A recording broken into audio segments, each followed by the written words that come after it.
Hello students, welcome to canonical classes. और आज का जो हमारा टॉपिक है that is Planck's quantum theory. तो देखिए, इलेक्ट्रोमैग्नेटिक रेडिएशन के नेचर को एक्सप्लेन करने के लिए, या हम बोले तो वेव नेचर को एक्सप्लेन करने के लिए ये थ्योरी आई। ठीक है, तो ये थ्योरी क्या सजेस्ट करती है? It suggest particle nature of a wave, है ना। It suggest particle nature of a wave. एक वेव के पार्टिकल नेचर के बारे में ये थ्योरी बात करती है कि मतलब क्या बता रही है कि जो आपकी वेव है, पर्टिकुलर कोई भी वेव जो है वो किस नेचर की होती है, उसके पार्टिकल नेचर के बारे में हम यहाँ पर डिस्कशन करते हैं। ओके, कोई भी मतलब हम अगर बात करें एटम्स और molecules, according to Planck's quantum theory, कोई भी एटम या कोई भी मॉलिक्यूल कुड एमिट और एब्जॉर्ब एनर्जी। कब तक एनर्जी करेगा? मतलब कोई भी एटम या कोई भी मॉलिक्यूल की अगर हम बात करें तो वो क्या करता है, एटम्स एंड मॉलिक्यूल एमिट और absorb energy only in discrete quantities, only in discrete quantities.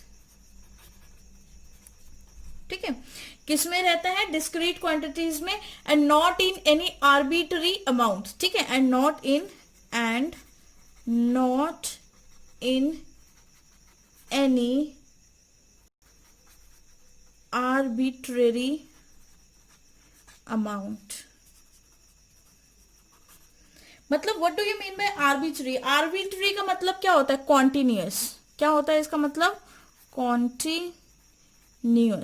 ठीक है, कॉन्टिन्यूअस होता है इसका मतलब। तो प्लैंक्स क्वांटम थ्योरी क्या बोलती है? कोई भी एटम या कोई भी मॉलिक्यूल है, वो अगर एनर्जी एमिट कर रहा है, ठीक है, या कोई रेडिएशन को एमिट कर रहा है, या कोई एनर्जी को एब्जॉर्ब कर रहा है, तो अगर एमिशन या एब्जॉर्प्शन होगा तो वो किस फॉर्म में होगा? Only in discrete quantity. Discrete quantities मतलब अलग अलग क्वांटिटीज में होगा। ठीक है, and not in arbitrary amount. Arbitrary amount में नहीं होगा, मतलब कॉन्टिन्यूअस मैनर में नहीं होगा, इनफैक्ट डिसकॉन्टिन्यूअस मैनर में होगा। हम यहाँ पे डिस्क्रीट क्वांटिटीज को किस चीज से रिप्रेजेंट कर सकते हैं कि कहने का मतलब क्या है इसका?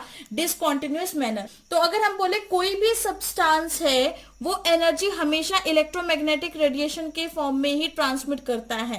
ठीक है, वेरी इंपॉर्टेंट।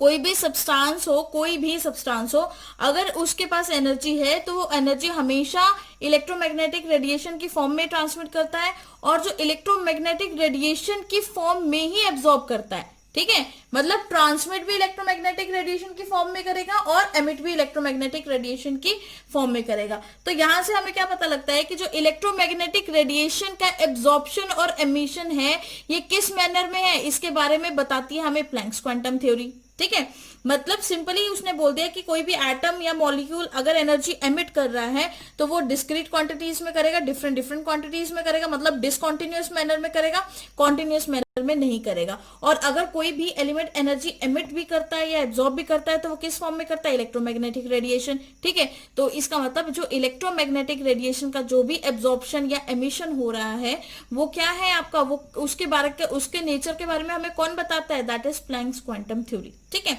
तो according to Planck's quantum theory के अकॉर्डिंग होता क्या है?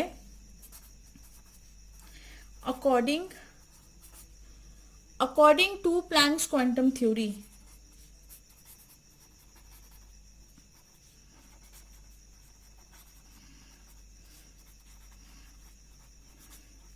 जब हम किसी भी प्लैंक्स क्वांटम थ्योरी की बात करते हैं तो क्या होगा? ये जो ईएमआर का ट्रांसमिशन है, चाहे एब्जॉर्प्शन हो या चाहे एमिशन हो, वो हमेशा डिस्क्रीट क्वांटिटी की फॉर्म में होता है, ये हम पढ़ चुके हैं। ठीक है, कॉन्टिन्यूअस फॉर्म में नहीं होता। तो एनर्जी या रेडिएशन, वेरी इंपॉर्टेंट, एनर्जी या रेडिएशन के स्मॉल पैकेट्स होते हैं। ठीक है, हमारे पास small packets of energy and radiation होते हैं। जब भी एनर्जी का ट्रांसमिशन होगा तो वो स्मॉल पैकेट्स में होगा।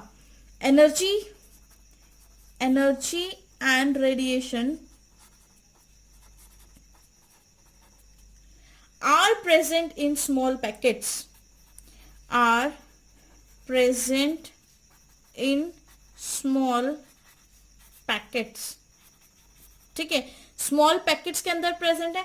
और जब भी एमिशन होगा, whenever there is transmission, it will be in small packets only। ठीक है, whenever whenever there is any transmission, जब भी कोई भी ट्रांसमिशन होगा, it will be in small packets. It will be in small packets. किसके form में होगा? आपके स्मॉल पैकेट्स में होगा. ठीक है, तो जो स्मॉलेस्ट पैकेट है, स्मॉलेस्ट पैकेट है, उसको क्या बोला जाता है? बहुत इंपॉर्टेंट बात है ये. द स्मॉलेस्ट पैकेट, जो सबसे स्मॉलेस्ट पैकेट है एनर्जी का, उसको क्या बोलेंगे? Smallest packet of energy is known as smallest packet of electromagnetic radiation. Magnetic radiation, जो स्मॉलेस्ट पैकेट है आपके इलेक्ट्रोमैग्नेटिक रेडिएशन का, उसको क्या बोला जाता है? क्वांटम. क्या बोलोगे आप उसको? क्वांटम. बहुत इंपॉर्टेंट चीज है. ठीक है, हमेशा याद रखना, स्मॉल पैकेट्स जो होते हैं एनर्जी के या इलेक्ट्रोमैग्नेटिक रेडिएशन के, उसको क्या बोला जाता है? Quantum. Each and every quantum is identical. बहुत इंपॉर्टेंट बात यहीं से हमें देखने को मिलती है. Each and every quantum is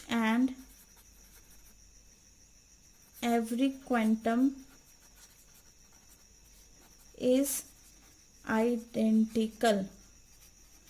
हर एक क्वांटम आपका कैसा रहेगा? हमेशा आइडेंटिकल रहेगा. ठीक है, तो अगर हम डायग्रामेटिकली अगर हम देखें तो सपोज ये छोटे छोटे से पैकेट्स हैं.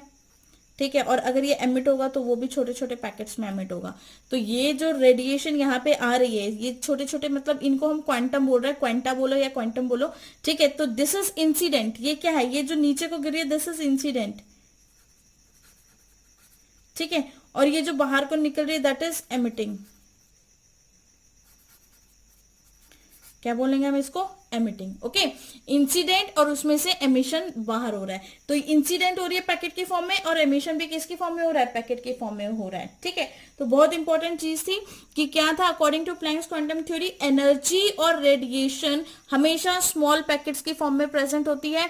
जब भी यहाँ पर कोई भी ट्रांसमिशन होगा, ट्रांसमिशन मतलब एमिशन या फिर एब्जॉर्प्शन, या एमिशन होगा या एब्जॉर्प्शन होगा, वो भी it will be in small packets. ठीक है, इट विल बी, वो भी किस में होगा? स्मॉल पैकेट्स में. मतलब when ever there is any transmission, it will be in small packets, in form of small packets लिख लो. ठीक है, in form of small packets के फॉर्म में ही होगा. ठीक है, तो इसलिए बोल दिया गया, जो स्मॉल पैकेट्स हैं आपके इलेक्ट्रोमैग्नेटिक रेडिएशन के, उसको क्या बोला जाता है? क्वांटम बोला जाता है.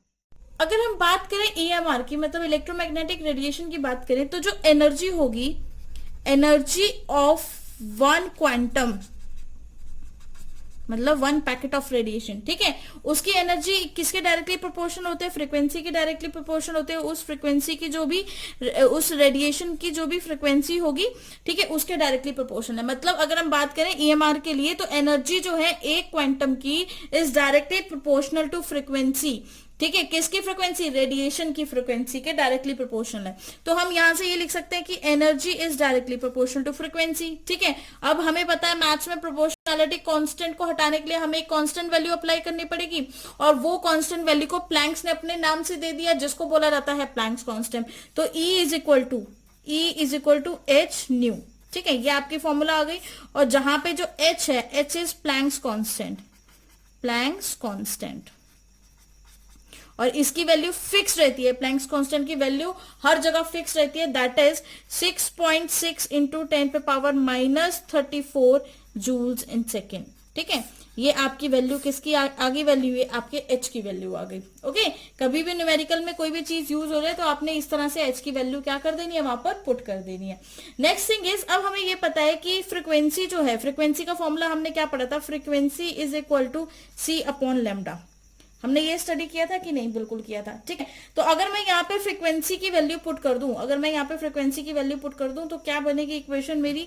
E is equal to HC/λ एक ये फॉर्मूला बन गया हमारे पास, न्यूमेरिकल्स के लिए हमारे पास एक नया फॉर्मूला हो गया।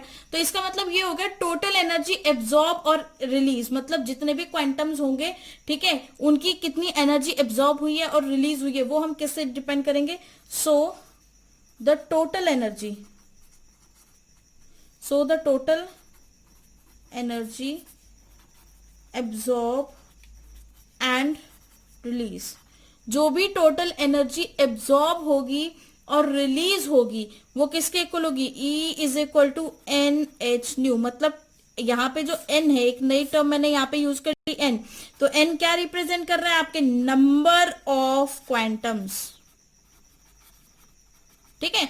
मतलब एनर्जी अगर आपके फ्रिक्वेंसी पे डिपेंड कर रही है तो वो फ्रिक्वेंसी रेडिएशन की है, और आपको पता है रेडिएशन किसके बना है, नंबर ऑफ उसके मतलब पार्टिकल्स का बना हुआ है, छोटे छोटे से पैकेट्स का बना हुआ है। तो वही उसने बोला है कि जो भी एनर्जी है वो किसके इक्वल होगी, जितने पैकेट्स होंगे उससे मल्टीप्लाई कर दो तो आपके पास टोटल एनर्जी आ जाएगी। फॉर एग्जाम्पल अगर मैं बोलती हूँ कि मेरे पास एक पैकेट है जिसकी एनर्जी 10 जूल्स है, ठीक है, अगर मैंने बोला 2 पैकेट की एनर्जी कितनी होगी, तो आप क्या करोगे, 10 मल्टीप्लाई बाय 2, है ना। तो यहाँ पर जो 2 है that is number of quantum. उसी तरह से अगर आपको टोटल एनर्जी फाइंड आउट कर रहे हैं तो NH न्यू, ठीक है, मतलब n यहाँ पे आपको क्या रिप्रेजेंट कर दिया है, आपको यहाँ पे नंबर ऑफ क्वांटम रिप्रेजेंट कर दिया है, ठीक है। अब बहुत इंपॉर्टेंट चीज यहाँ पे नोट करेंगे, जो एटॉमिक स्ट्रक्चर में जब प्रॉब्लम सॉल्व करनी रहती है तो होता क्या है कि एनर्जी की यूनिट क्या लेते हैं, जूल्स एंड अर्ग्स। नॉर्मली हम एनर्जी की यूनिट्स क्या लेते हैं, या तो जूल्स लोगे या फिर अर्ग्स लोगे, ठीक है, ERGS अर्ग्स, ठीक है। अब एक जो सिंगल क्वांटम होता है ना, single quantum has very less energy, उसकी एनर्जी बहुत स्मॉल रहती है। तो इस चीज को लिखो जरा, सिंगल क्वांटम हैज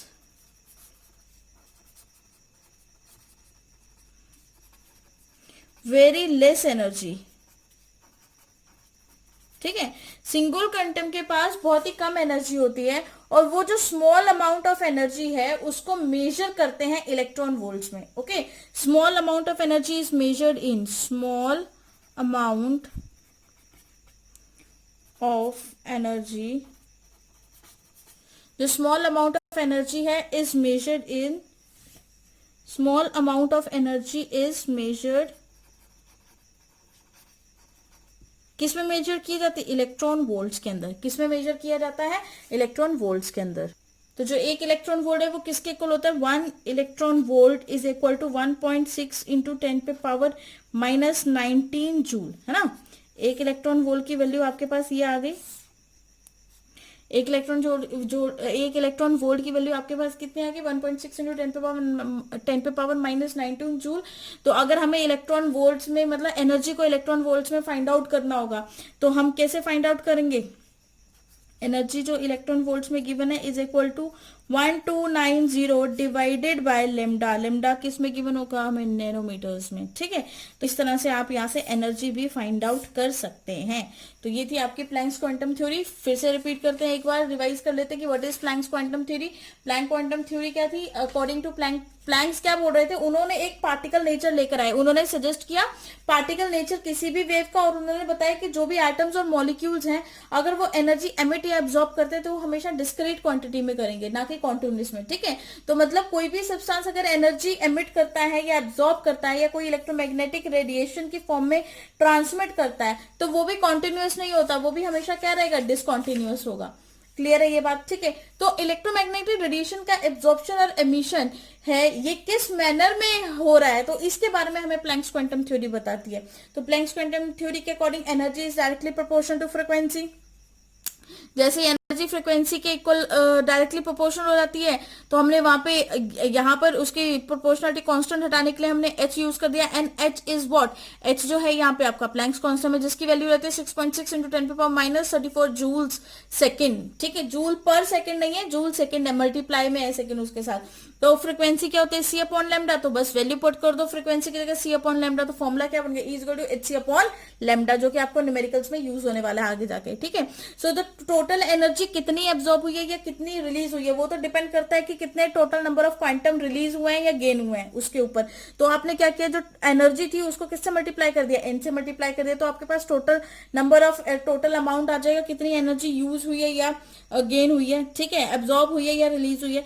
तो अगर हम बात करें कि अगर जैसे कि हमारे पास एनर्जी को तो मेजर करने के लिए हम जूल्स में भी कर लेते हैं, अर्ग्स में भी कर लेते हैं, लेकिन हमारे पास जो सिंगल क्वांटम है उसकी एनर्जी इतनी कम रहती है कि हम उसको जूल अर्ग्स में ना कर हम उसको किस में फाइंड आउट करते हैं, इलेक्ट्रॉन वोल्ट्स के अंदर फाइंड आउट करते हैं। तो एक इलेक्ट्रॉन वोल्ट के अंदर 1.6 × 10⁻⁹ जूल प्रेजेंट होते हैं। और अगर आपको एनर्जी इलेक्ट्रॉन वोल्ट्स में निकालनी है तो कैसे निकालेंगे, हम क्या करेंगे, 1290 को डिवाइडेड कर देंगे उसकी लेमडा की वैल्यू से, ठीक है, मतलब उसके वेवलेंथ से। और वेवलेंथ गिवन इन किस में गिवन होनी चाहिए, नैनोमीटर में। अगर वेवलेंथ नैनोमीटर के अंदर होगी तो ये रिएक्शन तो ये पॉसिबिलिटी होगी कि आपकी एनर्जी जो है वो एक्यूरेट आ जाए, ठीक है। होप सो आपको समझ आया होगा प्लैंक्स क्वांटम थ्योरी। फिर भी कोई डाउट है तो मुझसे कमेंट सेक्शन में आप पूछ सकते हैं। एंड चलिए जी, bye bye and thank you for listening.